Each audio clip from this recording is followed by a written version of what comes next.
I'm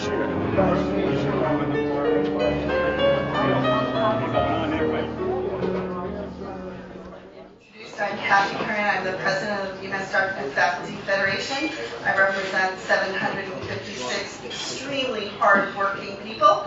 And we are together now in UMass Unions United. You may have seen that. All UMass unions now are together. We did a campaign called We're All In. So it's not just our campus, but we've joined with our friends and colleagues at Boston, Lowell, Amherst, and the medical school, and of course the law school's under me. So we're all together along with our brothers and sisters in the maintainers, AFSCME, BSU, police, and of course, all together. Our chancellor is here tonight, and we're super happy to have a chancellor from Detroit, from a union family. So we finally have a chancellor that we can be a true partner in success with, and we're very excited to have someone that's committed to the labor movement and labor issues. Tonight we're here to talk about the Labor Ed Center, which is crucially important to me and in my role. They do so much for us. Kim is such an invaluable resource. I cannot tell you how often she is relied on for her guidance, for her knowledge, and of course, her expertise. These posters are part of a campaign that we worked on with the Labor Ed Center. I tell people all the time on my campus when they ask me, what do you do as a union president? I say, God bless you for not knowing. Because if you don't know what I do, you are living a perfectly charmed life. If you know what I do, I'm very sorry, and we're here to help. So it's very much, this campaign is all about the history and all about how the unions work together with our wonderful administration to make our campus truly a wonderful place for our students, our staff, our faculty, and the community. So I'm very glad and honored that you're all here tonight. I don't know many of you because I've only been president since June. Consolations, by the way. Not congratulations. Okay. Anyway, I hate to stand between people and their meal, so welcome. You are most welcome, as they say in my adopted home of Ireland. You're most welcome. If I can ever be of any service to you, please reach out to me. We're right on campus, so thank you all for coming. So I'd like to start with in 1915, Ralph Chaplin wrote a song, Solidarity Forever, which we sing at many events. It's our anthem. But how much do we really listen to the words? In our hands is placed a power, greater than their hoarded gold, greater than the might of armies, magnified 1,000-fold. We can bring to birth a new world from the ashes of the old, for the union makes us strong. So right here, this is a moment in our history that we must overcome anger and despair. We must rise out of the defensive mode to organize and educate, to not wait, but to do it now. We're facing the most anti-worker political environment in a generation. They want us to think we're just individuals fighting for ourselves instead of working together collectively. As Chaplin wrote, yet what force on earth is weaker than the feeble strength of one? They're working to turn back the New Deal. We've seen the rise of white supremacy, including in the treatment of Puerto Rico right now with hurricane relief, lack thereof, and at the end of the evening we'll be collecting for a union-led effort in Puerto Rico. The attack on public sector unions that's happening now is also unlike we've never seen before. And our labor movement, we're likely to lose union shop status in the public sector through the Janus case in the Supreme Court. And our locals, we're preparing, and the Labor Ed Center can and has played a role through training and helping set up programs. And we've been thrilled to be able to work with our union, as Kathy had mentioned, on a campaign to get the word out about the importance of our work so that the university can work and operate. So an example of the posters here is Rich Legault, one of our active members, pulled together the videos, which I remember last year I had showed. Most importantly is the one-on-one conversations with other members and everyone in the community. This is how we win, is getting to know each other and our concerns and working together towards social justice. So thinking of the words of Solidarity Forever, there are two people who really understood these words. Family members of Faith and Steve Dubin. Their ad is showing. Okay, here we go. These are our founders, Arnold and Barbara Dubin. So I'd like to talk about our founder, Arnold. He organized and represented garment workers and joined with other labor leaders to help build this great university. He attended a trustees meeting of our predecessor college to advocate for our school. Right now, what is UMass Dartmouth was built on the shoulders of all of those who fought for a university of excellence for working class students in southeastern Mass and beyond. I'd like to recognize tonight we have John Exoparius and Marty, who are here, right there.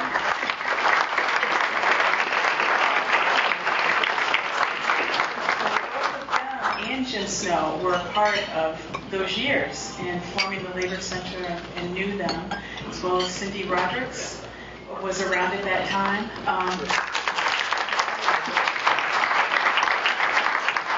A very young worker.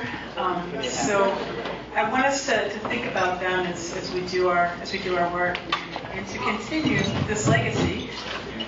I'm grateful to work with Ida Almeida and Camille Veros.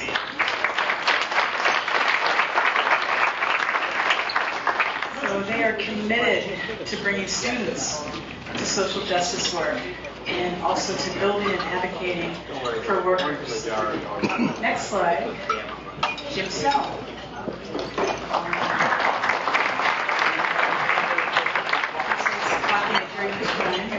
Jerry doesn't know it was up there. Right? I don't think Jim did either. So Jim has been working with us as a consultant a couple days a month over the past year. And his experience in state government, in the AFL-CIO and other work building units has been able to provide us with great insight into the labor center. The labor education, the workers' education program, WEP, is a very important part of what we do with the Labor Ed Center. I want to recognize the director, Lisa Jocham, who's in the back.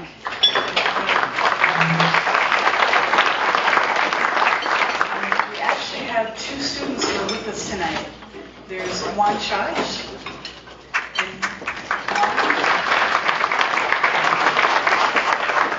and as well as Juan Chipron, who is also with us.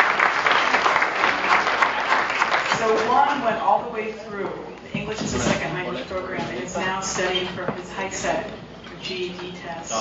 And Juana is in right now ESOL classes. So I think it's important that people know this work in the community that is part of what we do and part of how the university enriches the community.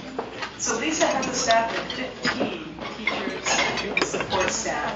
So it is ESOL and other adult ed classes. So we're also proud to give opportunities to students to partner with this program. So this is a list of staff. I wanted to put the names up of all of the teachers and support staff from WEP as well.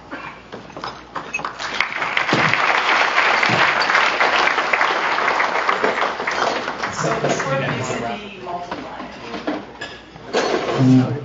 So we have been working hard for the last couple of years to involve more students directly in our programming and working in the community with other organizations. So the interns that we've had over the past year have done work around researching labor history, have even been part of a project where we took on a personas of mill workers in Fall River. It was a joint project with our community. We've assisted in work today. Worker Center in New Bedford, and have just been able to gain real work experience and been honored and enjoyed working with them. We've also been fortunate to have great student employees. I'd like to introduce Shira and Lauren at the front. So, he had a birthday yesterday, and he was finishing midterms, and he worked like crazy to get all of these ads pulled together for us. So we really thank him.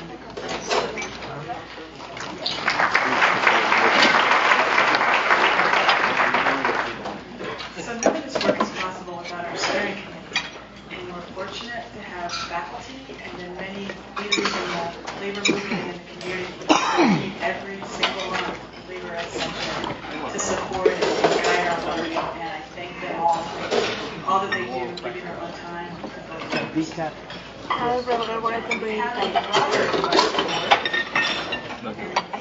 This group meets less frequently, but is there for support and guidance as we meet a few times a year. The chair of the steering committee for over 20 years is Cindy Rogers.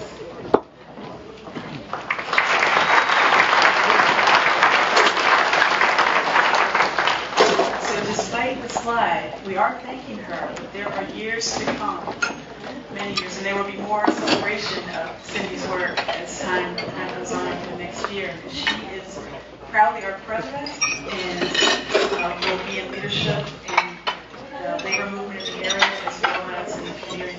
So more than 20 years, she's been here for us, inspiring and in leading this committee. We're not ready to say goodbye. Our former director, let's clap for Cindy. People recognize that guy? Former director of the Labor Center. He's not really retired. He continues to work to build the labor movement, the Labor Council, and volunteering for the Labor Center with all the pictures that he's taking tonight. But I want to thank Jose on a personal level, because for 18 years he supported me as a labor engineer at UmassD, and did so much work to get me to be ready for these director, and I can never thank him enough.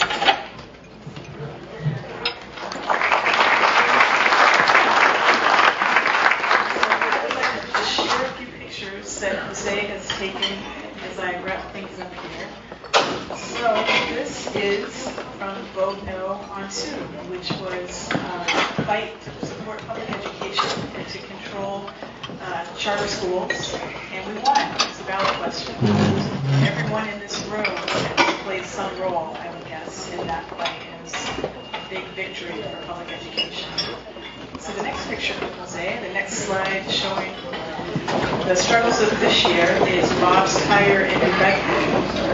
The USCW has fought tirelessly to organize support and together with these workers try to get a first contract. And they will. They're hanging in there. They're so tenacious and sticking with this fight. And they're not giving up. We're not giving up.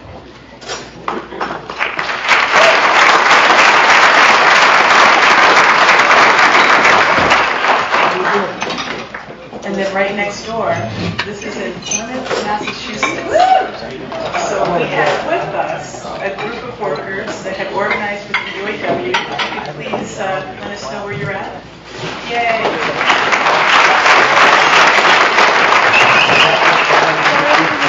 Maybe I didn't mention. Yes, I am.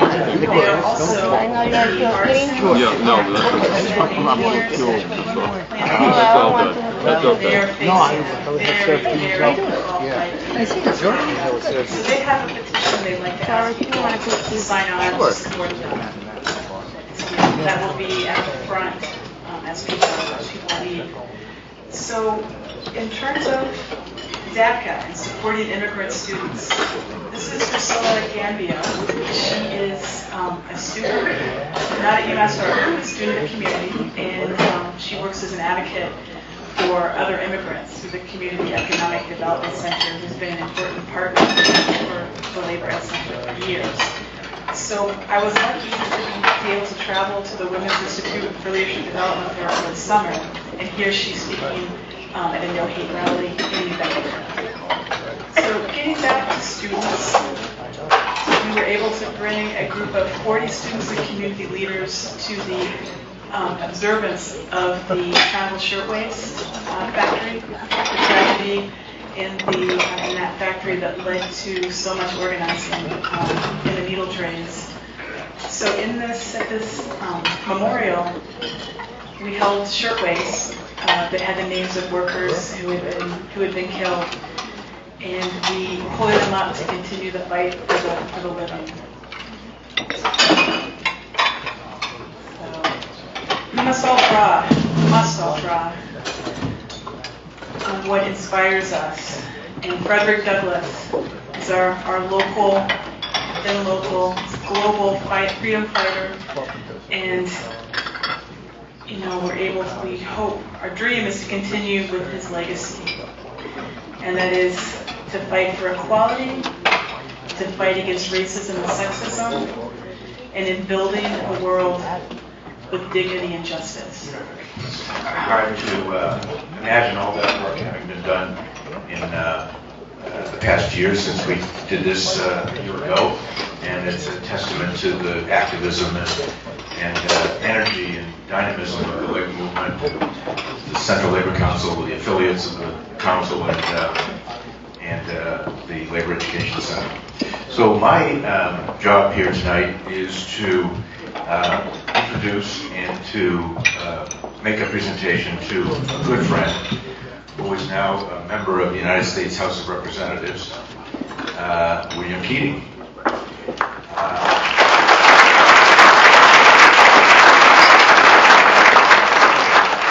Good friend, and we were reminiscing before this evening, and the years have gone by pretty fast, Bill, and there are many, but we won't get into how many.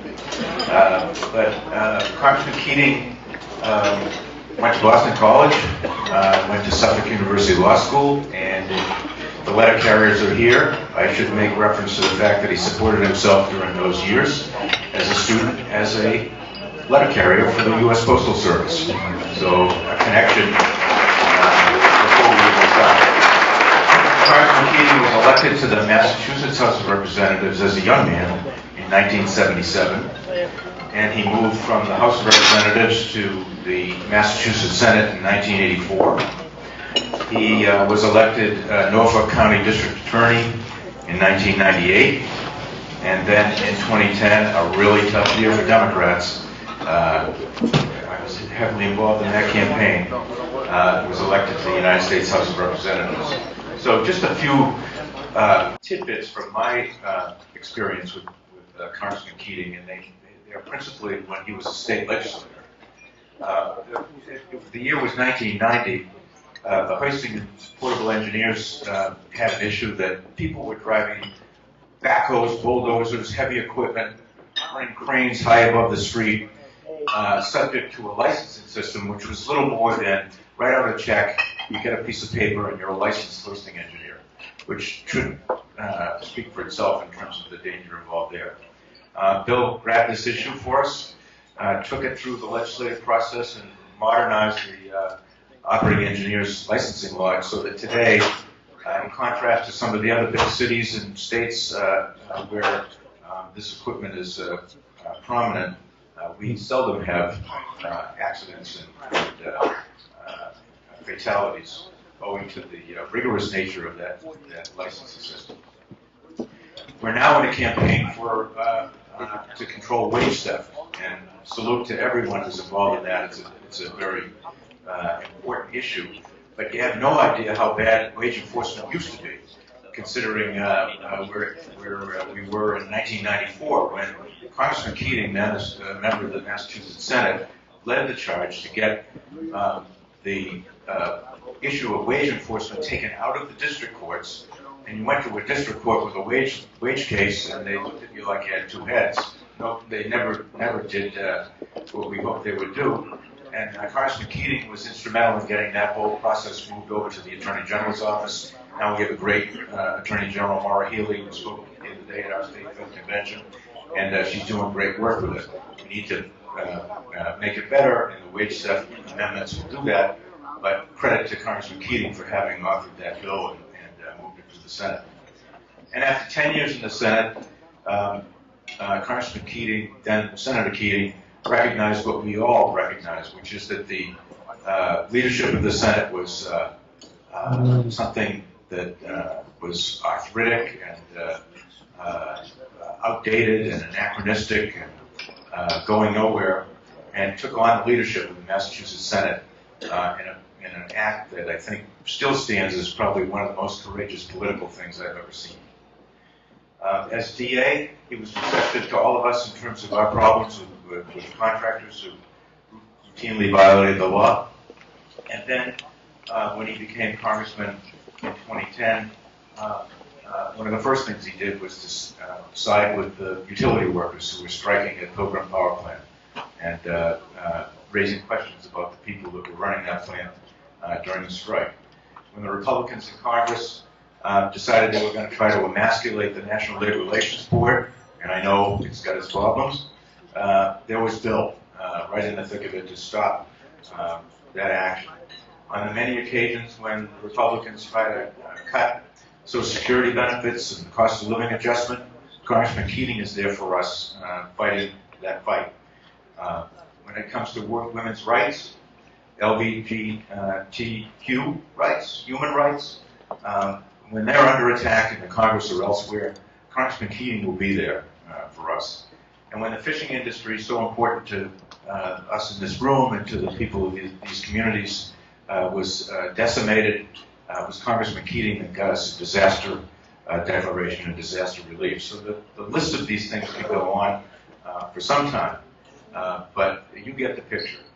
This is a man who is on our side, always has been on our side since he was first elected to office, and since winning the state House of Representatives seat until this very day, Congressman Keating has maintained just about a perfect AFL-CIO kind of code record.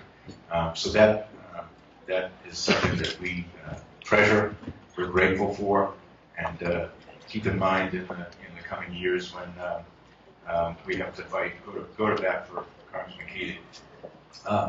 As was mentioned earlier, I was a friend of Arnold and Dubin. I carry, I think, a little bit of his legacy, having worked closely with him and his family and John and Marty all these years, and I can think of no one more deserving of the Arnold and Dubin Award than Congressman William Keating. Thank you. After that introduction, sometimes it's best to be quiet and say thank you. But I do want to thank all of you. This means a great deal to me. Just going back to one of Jim's stories, when I was running against the leadership of the Senate, trying on many issues, including labor issues, open up the process. The other side of the coin was the then Senate President called in the heads of the AFL-CIO, the unions, to his office. And they were sticking with me in my re-election. He was doing everything from redistricting to supporting my Republican opponent to thwart me. And they knew why they were coming in. And that huge office, if you've ever been in there, it was just like if you look at It's a Wonderful Life and you think of Jimmy Stewart, was it Mr. Potter, whatever it is, and you sink down in the chair, you know, it's an intimidating office. And they sat there and they knew why they were there, and they preempted him. And they said, Mr. President, I think I know why you called us in here, because we're supporting Senator Keating. And you're not going to like to hear that. And he looked at them and said, you're right, I'm not going to like to hear that. And they said, well, I'm sorry. He's been with us at every juncture, and we're sticking with him. And that's where you were during that whole crisis, which was a position that a lot of people did not take. And I have to tell you that they're well aware that in the next year, not one labor piece went through the Senate in retaliation. But they knew what they were fighting for, because that shouldn't happen, and important issues shouldn't be used as leverage or blackmail over people. So Jim and I go back a long time, in the mid-'70s when he was with Kennedy, and when he was Commerce and Labor Committee researcher, and I was new. Jim was there, and we got to know each other, not just personally, but also on the issues we worked with together. And there's a lot of tradition here. John Exaferis was telling us he was the chairman 42 years ago here. And, you know, Marty's right there with him. So it's extraordinary the people that do so much and have done it for so long and so well. So I'm at a great table, and we're going to impart all these lessons on the new chancellor. And I'm there also with my wife, Tevis, and we even have our dogs active in some of the union activities if you saw us in one of the films. So they're getting indoctrinated as well. This center is so important. It's more important now than probably it was, I could argue, 42 years ago because of what we're facing. You know, I was indoctrinated, as I'm sure John and Marty and a lot of people of our generation were indoctrinated, not with a labor center, but with the stories around our table, our kitchen table at home. You know, I remember hearing my father during those early days when my grandfather was sick, and everyone in the family pitched together money that they could, and they didn't have a lot of money just because he had no medical care whatsoever. When he had a stroke, he couldn't go into a nursing home, and he was in the front room for months. And I remember the stories about work where the discrimination was so real. The company they were at, people, if they were going to advance to the executive level, would have had to change their religion. And people did. They changed from the Catholic faith to like Episcopalian, or else they weren't going to move forward, and it was well known. Can you imagine that? Just in that period of time. Someone tried to organize there, one of my cousins, and he was threatened with being fired for doing it, something he was legally allowed to do. But you look at what happened and how labor has been involved in so many important issues. My mother's family grew up next to a tanning company, and no surprise there, some of them died from cancer, which was in the well water that they drank for all those years.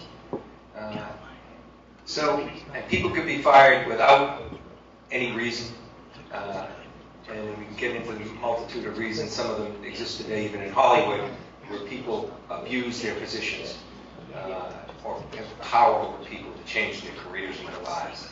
These are real issues, and labor has been there, but labor has been a lot broader in its impact than that. If you look at Medicare, where my grandmother, when she was ill, had Medicare.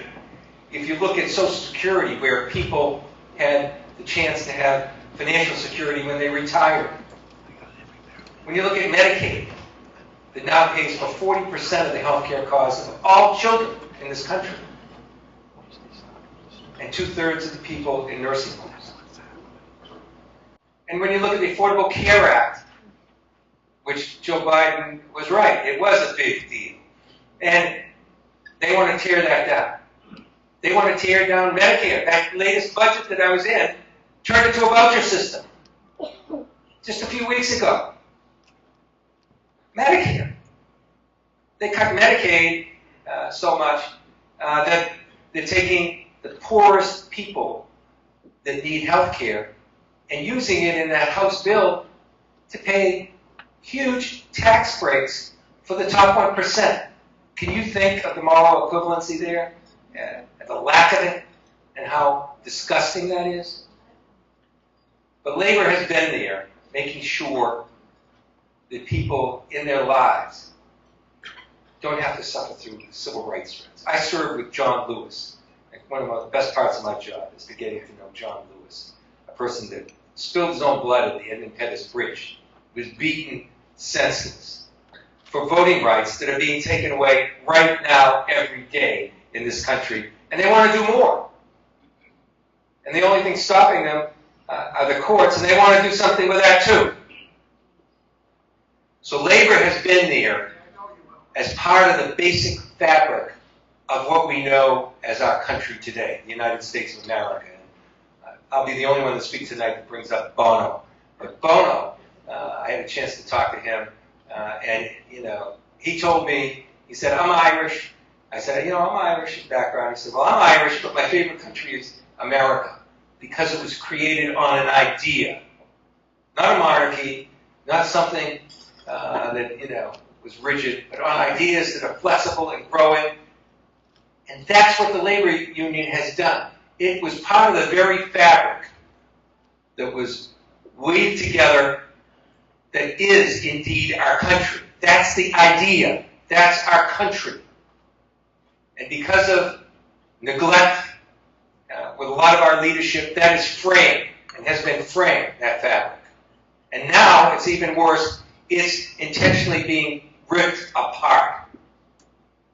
So when I look at the need and the mission of the center here, and I look at what they're trying to do, educating young people, educating people in the job setting, not only what their rights are, but to fight for the basic rights that are under attack right now and to go further, I understand. And I understand probably the metaphor of what the Institute was before, when it was the Textile Institute. What a great metaphor. Because they took those fabrics and put them together in something stronger and more beautiful and more powerful. And so today, it's just so great to be honored by this center, because there's a greater need today to make sure the people that weren't indoctrinated at the kitchen table, listening to discrimination, unfairness, lack of safety where you work, lack of an opportunity, lack of people to come from another country and work and become Americans and make us greater. All those things have to be learned elsewhere, I think, because we've lost something in that generational communication. This center can do that, and it can do it with our future leaders that are there, like Lisa, every day, working to make things better. And so I'll look at this award and I'll say it's not only from the center, but it's from the Textile Institute, the place where we work together in one beautiful fabric to create the greatest country in this world. So thank you so much. Thank you, Congressman Keating. So at this time, although it was my privilege to meet our newest chancellor for the very first time today, I look forward to working with you and spending a lot more time doing what we do here at the Labor Ed Center and throughout, labor in our community. So at this time, I'm going to bring up our Chancellor Robert Johnson. Good evening, everyone. Good evening. Thank you so much. It's truly an honor to be here. The Labor Education Center is something that we must preserve, evolve, and enable it to grow to even newer heights. First of all, I want to thank Kim Wilson for her leadership of the Labor Center, which in so many ways creates hope and opportunity for people who are just seeking that American dream. That American dream that, started with, immigrants coming over from countries from all over the world. I also want to thank and congratulate the award winners who have made such important contributions to working men and women of this region. Tom Clark of United Food and Commercial Workers, Association of Seafood and Fish Processing Workers, and Congressman Bill Keating, who I know is working every day in Washington to make a difference for everyone in this district, across this Commonwealth, and for the entire country, as he fights for health care, education, training, and to help us to sustain our families in this very, very troubling time. Congressman Keating understands that such basic fairness is the bedrock of a strong economy and a strong community. Congressman Keating is also supportive of the research and innovation we need to build a new economy on the South Coast. He recognizes UMass Dartmouth as the only Tier 1 research university south of Boston and is critical to job creation throughout our entire region. He recognizes that our region is where the vast and emerging blue economy built on sound fisheries management, offshore wind energy, marine technology manufacturing, and coastal preservation where it holds a great promise for job creation for all of us in this region. So Congressman Keating, thank you for your service, thank you for your leadership, and thank you for all that you have done for all of us in the past, in the present, and that which is to come. Please give Congressman Keating.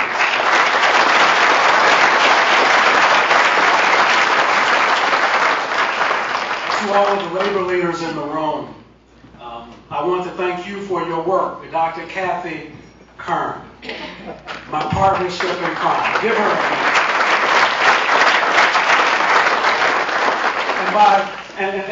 And by what we are looking at, we're looking at working together to make a difference. If ever there was a time in this country where we have to think about the purpose of what we do in this room, if we have to think about the purpose of labor in this country, it is now.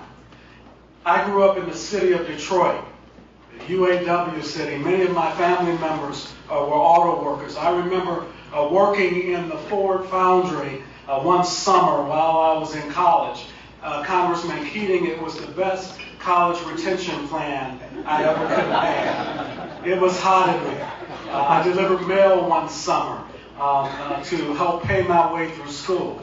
Unions have been at the epicenter that has built the great middle class of this country.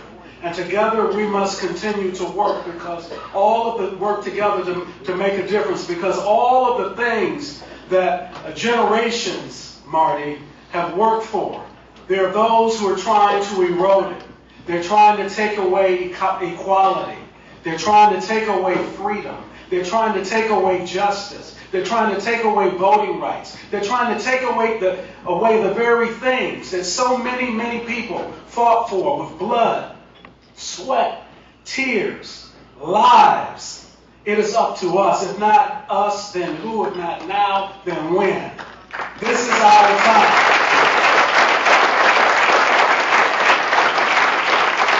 As we work together to evolve the work of this center, I'm reminded of the words of the great late Dr. Martin Luther King Jr., when he was told to wait, like we're being told to wait now.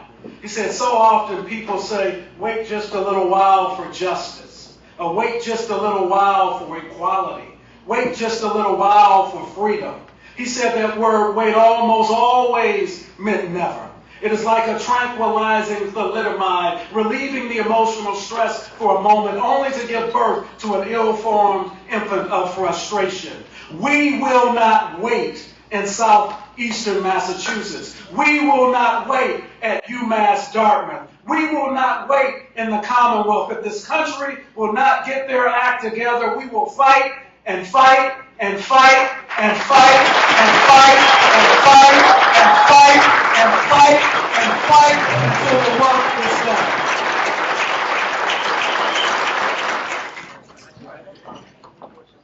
At this time, we're going to bring up Till Amelia, President of UFCW 328.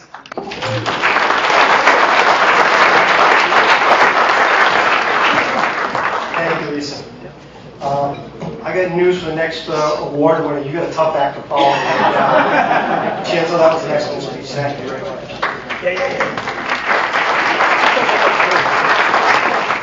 I have the honor of introducing the next award winner, the Fontina Award.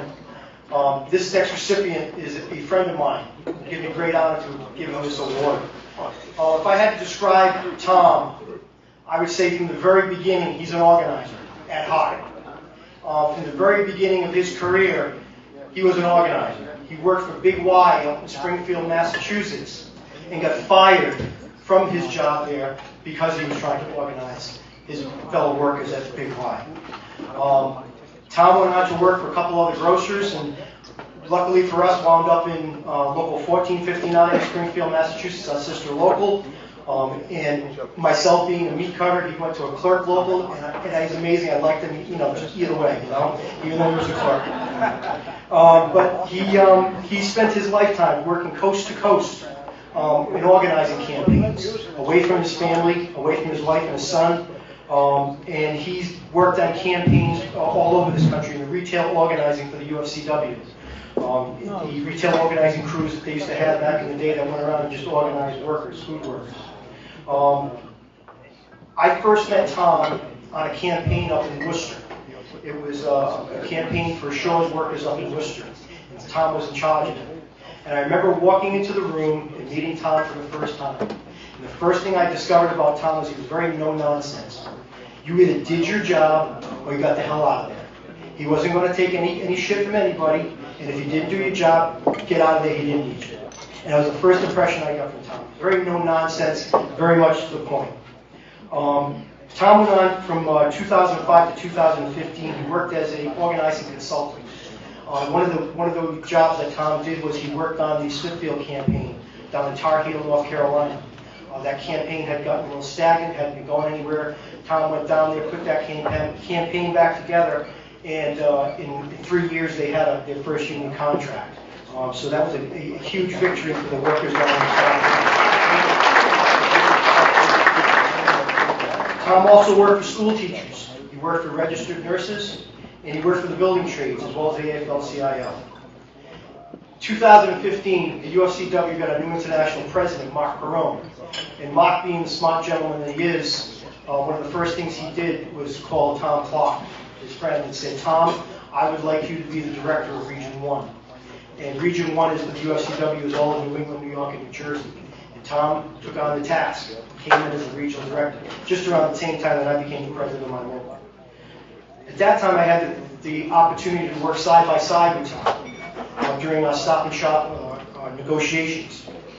And it was really here that I really got the sense of how Tom works.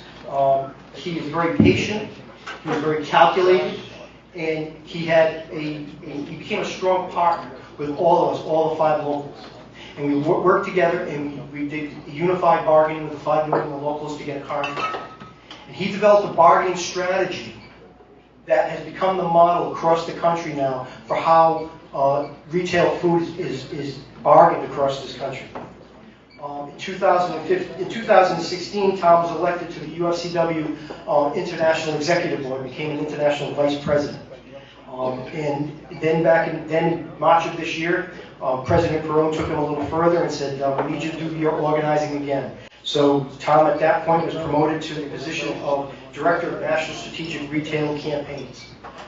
It gives me great honor to introduce this man as somebody, a brother, and also a friend.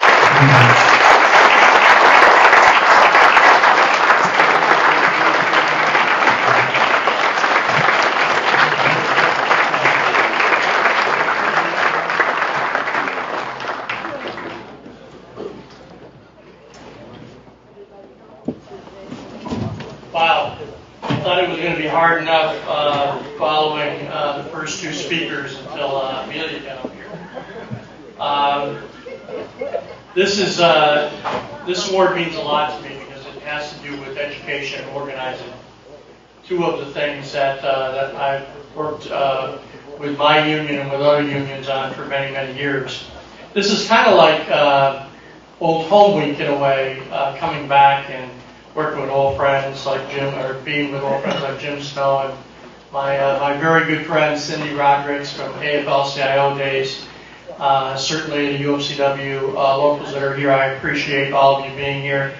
Director Young. And most of all, I have to thank the 2 people who allow me to do this work. And I've been doing it, as Tim pointed out, for a long time, but I could not do it without my wife, Darlene, agreeing to letting me be away and working in other parts of the country. And also the acceptance of the pride of our relationship, our son Matthew, who's here with his girlfriend Morgan. It really is an honor to stand before you this evening and accept an award named for Richard Fontero, a fighter for democracy, social justice, and education. It's also very humbling to be able to be thought of in that same manner. I've been an activist in this movement since I was 19 years old at Big Y Foods. I've had the opportunity over my life's work to work with some of the most committed union organizers in my union on some of the most challenging organizing problems that we have facing our membership. In working with that generation, we've been taking on those challenges and looking for opportunities to grow our union. We are not a union under the leadership of our new president, Mark Perone, who are prepared to wring our hands and worry about who's in the White House or what's going on in national politics. We're a union preparing for the future and preparing for the growth of our union in the future. And to be able to do that, we must bring together education and organizing in a way that strengthens our membership and moves our union forward. Now, education is important to me. My son will certainly tell you that as I talk to him about it almost on a daily basis. But education comes in many different forms. I think that, Congressman, you and I are kindred spirits, because I also got my first education at a kitchen table. And in my case, it was with my grandparents, who, from a very young age, I spent time with them learning about their experience as immigrants, as newcomers to this country. They taught me values that those of you who know me best know that I've referred to often, that I learned 90% of what I needed to know about the world and about how to approach the world and be successful in the world at that kitchen table from those two immigrant grandparents. My grandparents came here on their own. My grandmother at 18 years old, by herself, came to New York City. Her first job in the insane ward, that's what they called it, at Bellevue Hospital, and then later as a housekeeper and working at King's department stores. My grandfather came here as a journeyman carpenter from Arnold.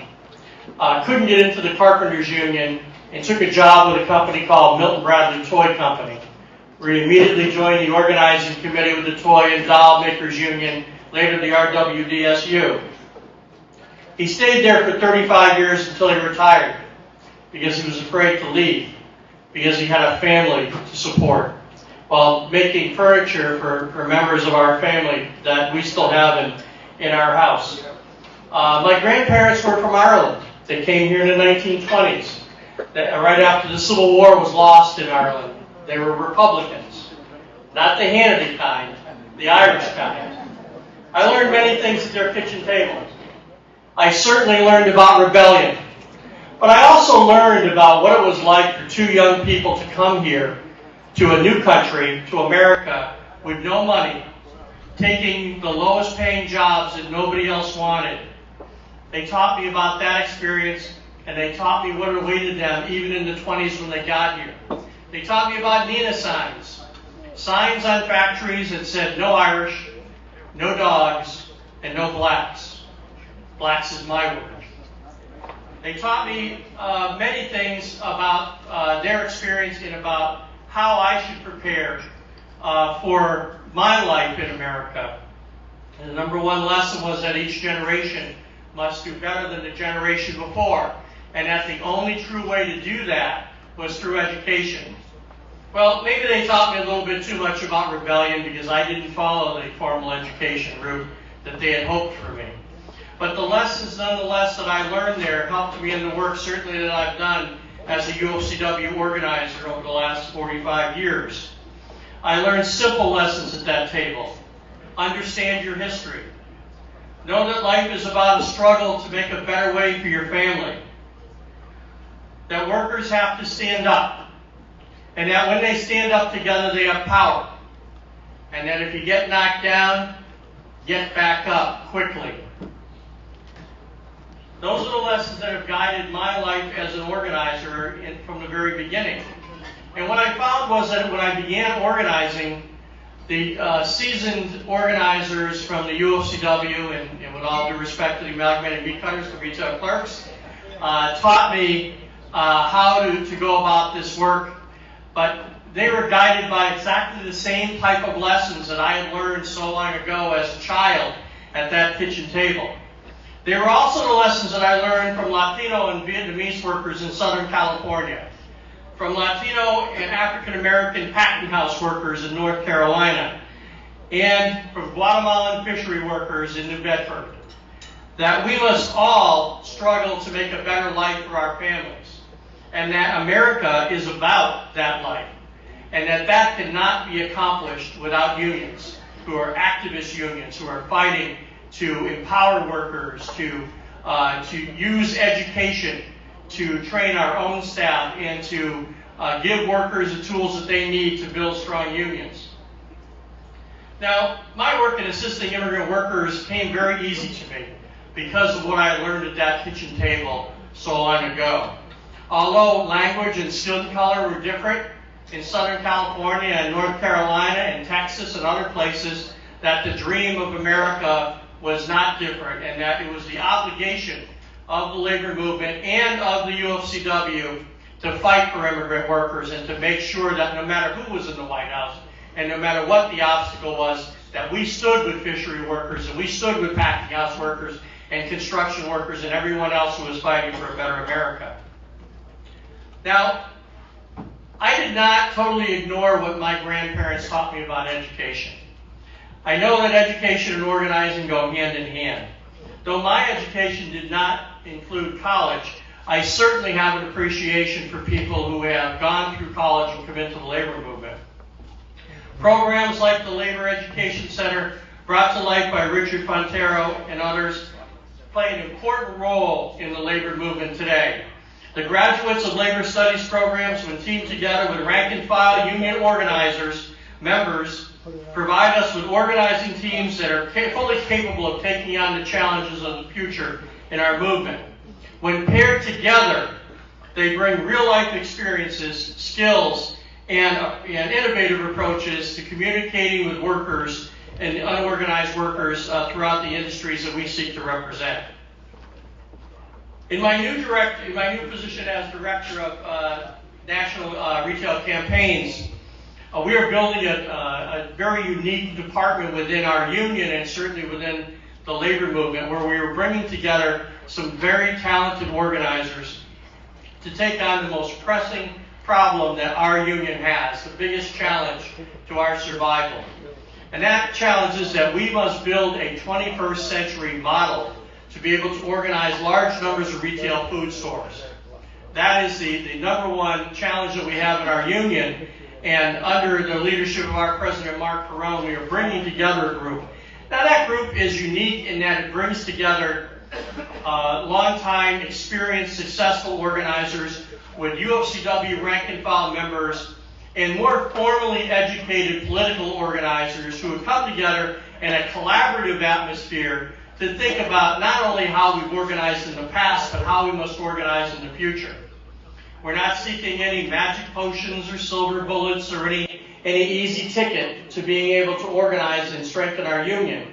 But we're working collaboratively on taking what we know to do best, and that is worker-to-worker organizing, and integrating that with some of the communication tools that are available to us now, like Twitter and Facebook and other tools to be able to communicate with thousands of retail workers that we haven't been able to communicate with in the past. I must tell you that in working with this group of organizers, most of which are a lot younger than me, and that's not hard to do, it is the most fun I've had in many years as an organizer. It's fun to teach young organizers and activists about how we go about our work and how we do our work. But it might be more fun to learn some things from young people who have ideas about how we can take what we do best, our best practices in organizing and conducting our unions, and improve them. And that has really been the highlight of my work over the last 6 months in building this department, is not only being able to teach what we know is organized, but what we are able to learn. Education and organizing go hand in hand. There is no separation from them. I'd like to ask a favor tonight as I close, and it is one that means a lot to me.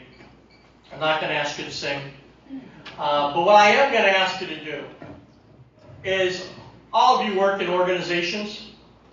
When you go back tomorrow, find somebody in your organization, some young person, who you think has some ability.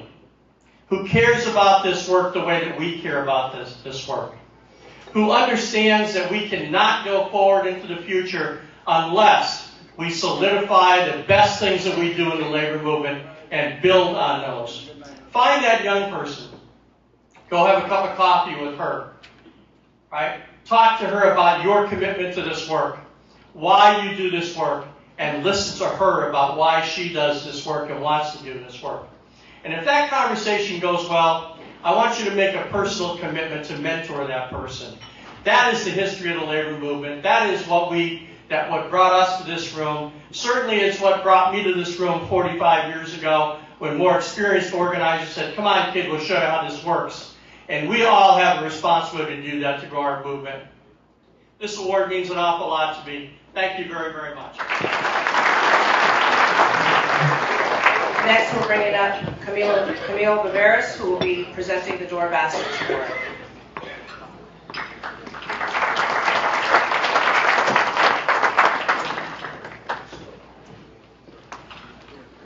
I'm a labor extension specialist and a labor educator at the UMass Dartmouth Labor Education Center, and I have the privilege to work alongside workers who are organizing for their families and for a more just economy for all of us. Tonight, I have the honor to present the Dora Bastrich On the Line Award. Dora Bastrich was a true rank-and-file leader of the International Lady Garment Workers Union in southeastern Massachusetts. She believed in the labor movement's ability to inspire people to organize and to fight for a better world. Bastrich promoted solidarity as the only way to change things. She fought for quality child care, low-cost health care, and accessible higher education. The Dora Bastrich On the Line Award honors groups that have put it all on the line for the struggle for economic and social justice. Dora spent her life fighting for fairness in the workplace, and tonight we remember her and all others who have dedicated their lives for workplace justice and a better world. The workers we're recognizing tonight with her award are organizing where there used to be a higher unionization, on the waterfront and across the region in the seafood and fish processing industry. New Bedford's seafood industry brings in more capital than any other port in the country, but that wealth isn't distributed equitably to workers. The Seafood Workers Alliance is a project of the National Guest Workers Alliance. It's a membership-based organization of seafood processing workers that was created through a partnership between the NGA and the UFCW. The Seafood Workers Alliance is seeking to build power for seafood processing workers. The workers in the Seafood Workers Alliance are continuing the labor movement's tradition to organize the unorganized. With their efforts, they're picking up the torch of the past and lighting the way toward a future of dignity for seafood and fish processing workers. Those of us from this area know that we live in a beautiful place where people come from across the country and even from around the globe to enjoy our ocean beaches and to eat our seafood. We have also been a place where people have come to find work. With every ebb and flow of migration, we have had to remind each other about our common struggles that many immigrants have faced and extend a hand of solidarity to newer arrivals. The ocean and sea life are all wonderful aspects of our area, but it's our people that make our area special. Because even when some in our government don't, most of us consistently renew our welcomeness to new immigrants who come here to find work and to make our communities their home, often at great sacrifice.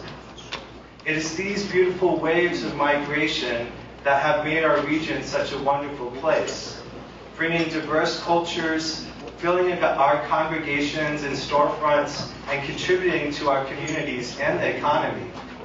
Our delicious seafood shouldn't come at the cost of people's dignity at work or cause injury or exploitation. We want a world where people can earn a living and get a fair day's pay for a fair day's work, just as Dora organized for. This award is named after a rank-and-file leader who put her time and life into the same struggle. So tonight we recognize the leadership of the Seafood Workers Alliance, who are making a path for justice, who began the road in a partnership between the UFCW and the National Guest Workers Alliance, who took on the challenge to bring together seafood processing workers around their common experiences, an organizing call that we are all familiar with.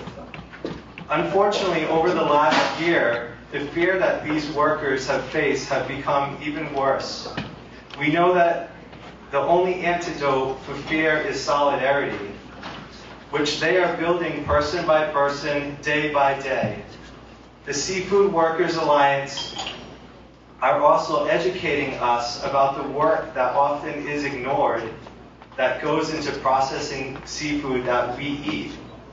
Just last week, they went with the Labor Education Center and students from the Frederick Douglass Unity House to discuss the film Dolores, about the fearless farm worker Dolores Huerta, who co-founded the United Farm Workers.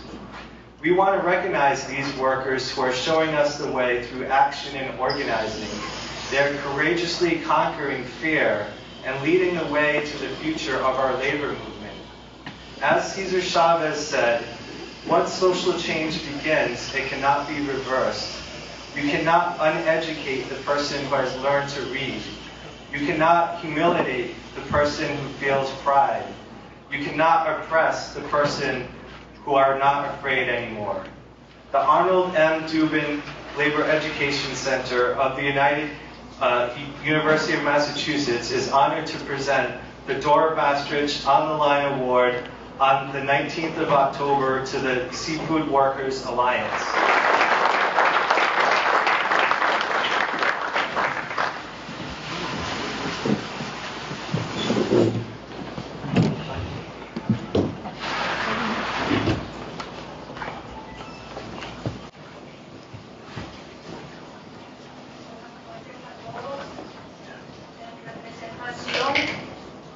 De los miembros de la Alianza de Trabajadores, yo acepto este premio.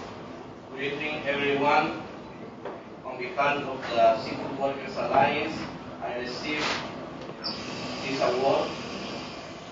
Mi nombre es María. Soy una trabajadora de la industria de pescado. Vine a este país hace muchos años por necesidad de la economía de mi país. My name is Maria and I am a worker in the fish industry, and I came to this country many years ago forced by the bad economic situation in my country. Llegué a trabajar en la industria del pescado y experimenté explotación, malas condiciones de trabajo, las cuales causaron accidentarme. And working in the fish industry, I went through the experience of exploitation and bad conditions. For that reason, I got injured at the workplace. Esto me motivó a pertenecer al Comité de Alianza de Trabajadores de Marisco y Pescado, porque creo que organizándonos podemos cambiar las condiciones de todos los trabajadores. However, all of these circumstances motivate me to be part of the Workers' Committee of the Seafood Workers Alliance because I believe that organizing with other co-workers we can change the conditions at the workplace. Y quiero invitarles a firmar unos papeles que estaremos repartiendo si desean conocer más sobre nuestro trabajo organizativo. Muchas gracias. So if you want to know more about our campaigns and the work that we are doing, we have a signing sheet that we are going to be behind if you want to sign this. And my name is Julio Ruiz, and I'm the organizer of the Seafood Workers Alliance.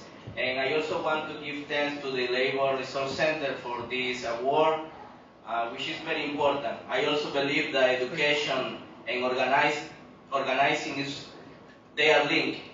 And Brother Tom Clark just said, he used the word rebellion. And he just reminded me about Freddie Douglass, the moment when Freddie Douglass found his master fighting with his wife, and he said he was trying to prevent her to teach him to read Freddie Douglass. Because he said, when you teach to read, that will turn rebellion in him. So education is very important.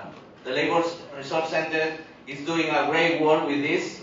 And why I mentioned Freddie Douglass? There is a lot of connection in the life of Freddie Douglass and the life of the migrant community, the fish industry workers, the exploitation that they are going through. The current immigration system preventing the workers, trying to give fear for the workers. But you know what? We are not going to give up because we have you. All of you are our partners. We are together to fight for more, for better conditions for the workers. We are here for more. We are not going to give up. Thank you so much.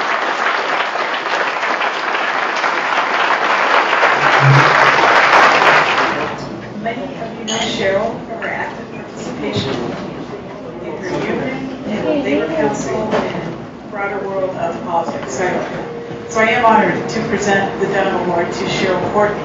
And many of you know her through all of her work in the community and the Labor Council in her own union, which is well represented here tonight, the Painters Union, District Council 35. So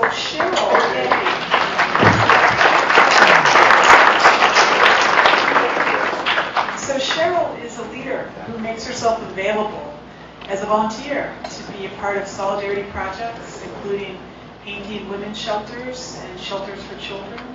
She travels great distances for what she believes in the fight for change in the country through politics campaigns. I know that she's finally able to breathe after all of her work in the Victoria's campaign for Paul Feeney. Thank you, Cheryl.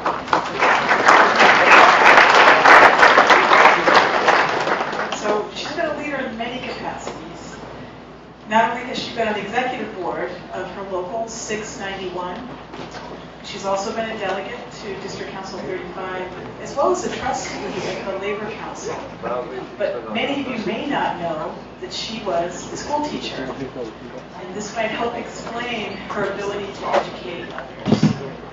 So Roger Belanger also mentioned that she is his go-to person for political work.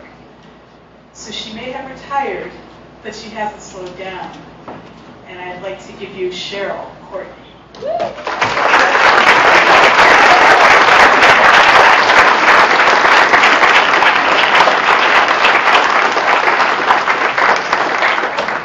is for Cheryl Courtney in recognition of your hard work and tireless efforts to organize and lead others to legislative and electoral victories in our state.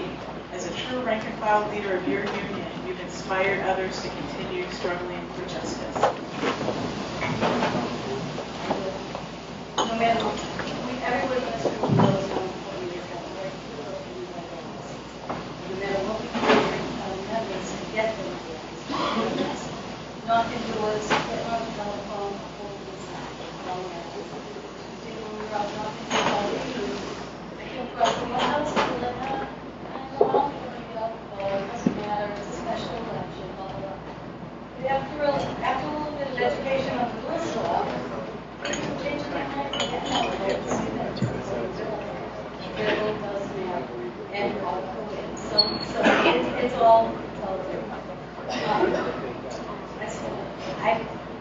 I've been told a lot of times when getting calls and I'm answering, sometimes maybe, but I would see it.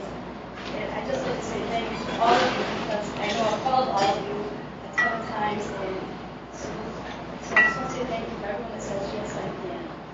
Because I know that most of the time we work the whole day to pray, and you come, hold the signpost, knock on the door, get on the telephone. It's all appreciated. Thank you to Cindy and Lisa and everybody at the State Service and Labor Council for every single thing you do, all day, every day. I don't know how you always do it, you do it. And you both been really, really helpful.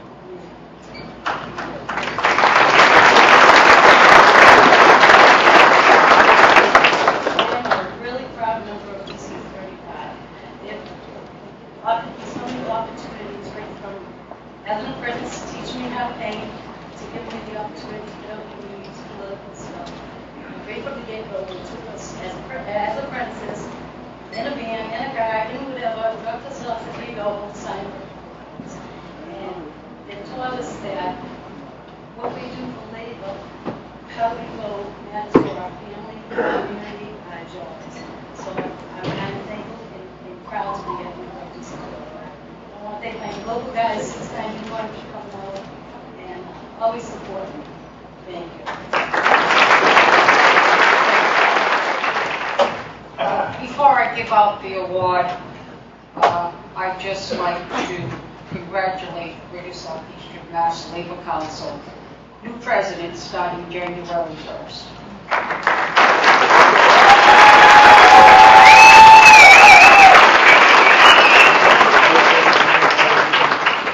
It was a difficult decision for me, but my family needs me, and so that's what I've got to do.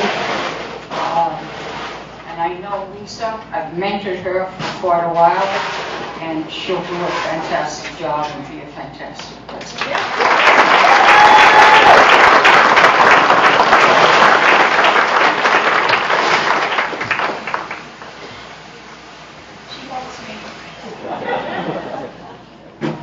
This award, I could not, well, one of my last duties, for me, this was very important, this award. This fella, I don't care what time I call him, what the Labor Council might need, he's always there for me. And I didn't know that he had his own band, because if I did, we would have used them a few times. But Victor Pereira from the Laborers, my friend, my union brother, I need to thank you for everything that you have done for Greater Southeastern Mass Labor Council. And before I left, I had to give you this award. Victor.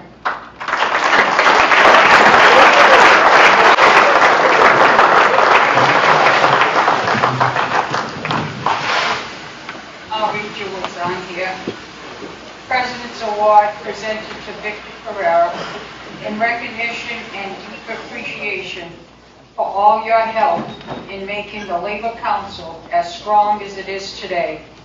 Your unsolicited dedication certainly exemplifies your concern for the many men and women within our labor community. You are truly distinguished yourself as a fighter for the interest of working people in our region. Our sincere thank you, Cynthia Rodriguez, President, October 19, 2006.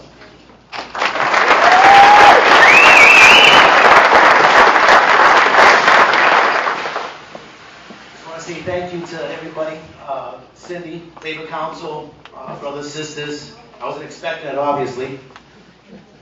Little rascal. Anytime Cindy needed anything, myself, she would call up one guy that is not here with us right now, Mr. Brad Costello, God rest his soul, big brother Dennis right there, and everybody on my table.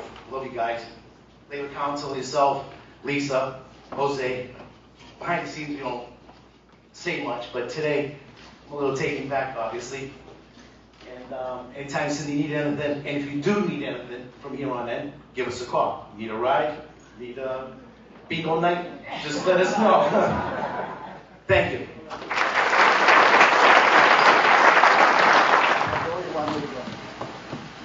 So we've got one more presentation to do, and remind folks that we've got the union-led collection from Puerto Rico at the door. The raffle we're going to do, and then closing will be our brother Richard Joulet, as usual, to sing Solidarity Forever. Bert? As you've heard, Cindy announced that she has decided to step down and will not run for re-election as president of Greater Southeast Mass Labor Council. And Cindy has been our Labor Council president for the past 30 years. And how Cindy came into the labor movement was when she was 16, she became a garment worker in Fall River. And in those days, I'm not saying your age, Cindy, but a lot of the factories in the city of Fall River were organized already.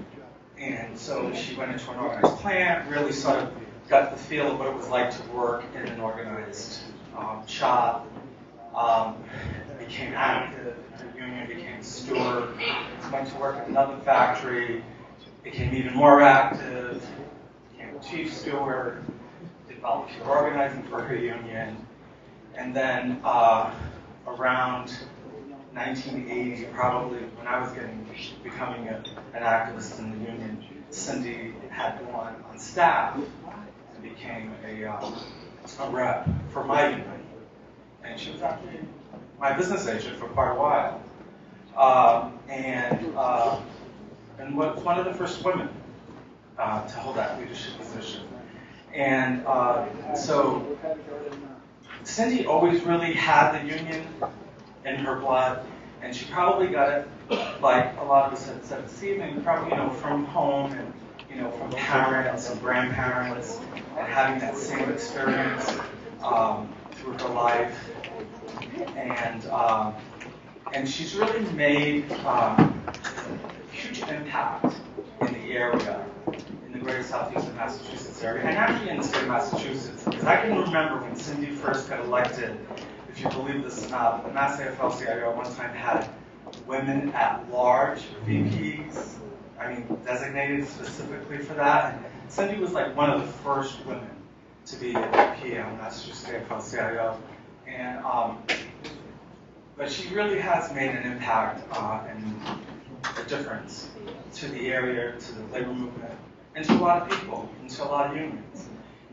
And to me specifically, because when she was our rep, she was a great negotiator, she was a great leader, she was a fighter. If you ever had a grievance and you wanted to go to HR, you wanted Cindy by your side. This woman was tough as nails, did not bend, did not give up. She would fight to the end. And I saw her firsthand. And, but she's not completely going away because she's going to remain as a delegate. She will represent, she'll be one of the delegates representing my union, United Care New England Joint Board.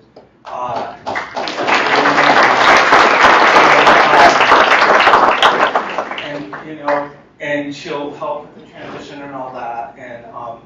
And Cindy, has also done other things in her life. She's very passionate about the union. She's also passionate about different things. She's done so much work over the years for the Wish Come True Foundation. That's something that it's always been in her heart. And so she just always had that heart, you know what I mean? And just always did what was right, knew what was right. And so I think we just want to say thank you, Cindy, and we want to show you our gratitude for your years of service. And may I have the envelope, please? Yeah.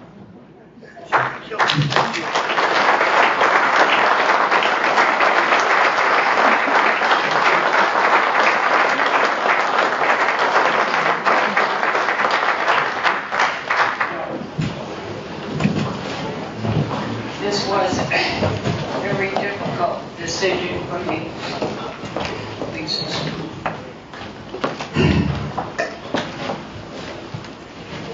But when your family needs you, they first. But I know Lisa will do a good job. And I thank all of you for everything you have done for the Labor Council. Keep on fighting. I will be around. But I just can't be around the way I want to. So we thank you all very, very much.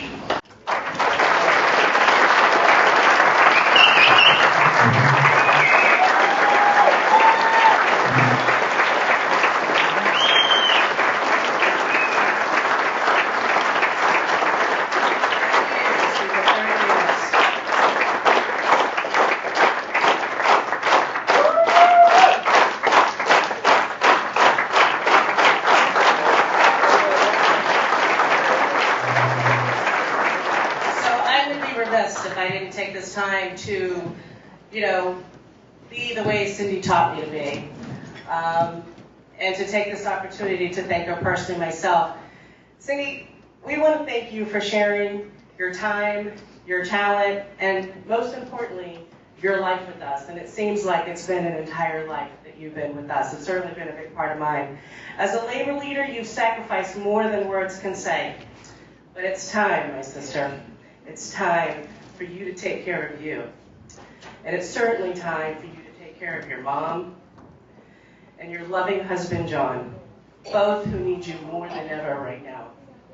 I personally want to thank you for being a lot more than just a friend. You've been a mother, a mentor, a model of a great labor leader. It's just been amazing that you've not only what you've done for me, but you've done what you did for me for so many people before me, like Brother Burr, right? Our VP. Who remembers Goretti and the girls from the State Fed, Anna, and Dora, right? They were here when I got here. I know for me, you drugged me from meeting to meeting to meeting.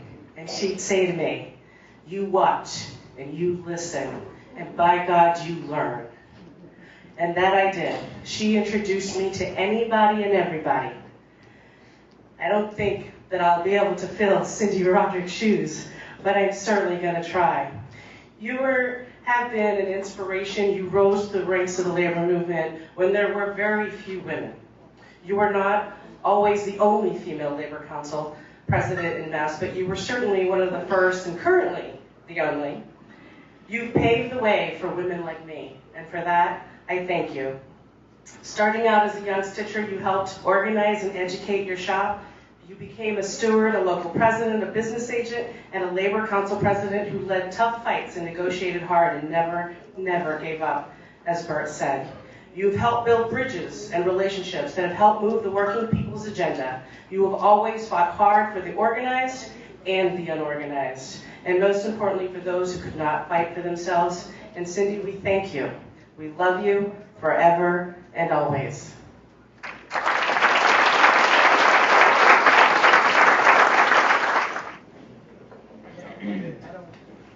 Okay, we're going to try to wrap this up real quick. So I'm going to sing the first verse and the last verse, and you guys will join us with the chorus on Solidarity Forever, okay? When the union's inspiration through the workers' blood shall run, there will be no power greater anywhere beneath the sun. Yet what force on earth is weaker than the feeble strength of one? For the union makes us strong. Solidarity forever. Solidarity forever. Solidarity forever. For the union makes us strong. In our hands is placed a power greater than their hoards of gold, greater than the might of armies magnified 1,000-fold. We can bring to birth a new world from the ashes of the old, for the movement makes us strong. Solidarity forever. Solidarity forever. Solidarity forever. For the movement makes us strong. Thank you, folks.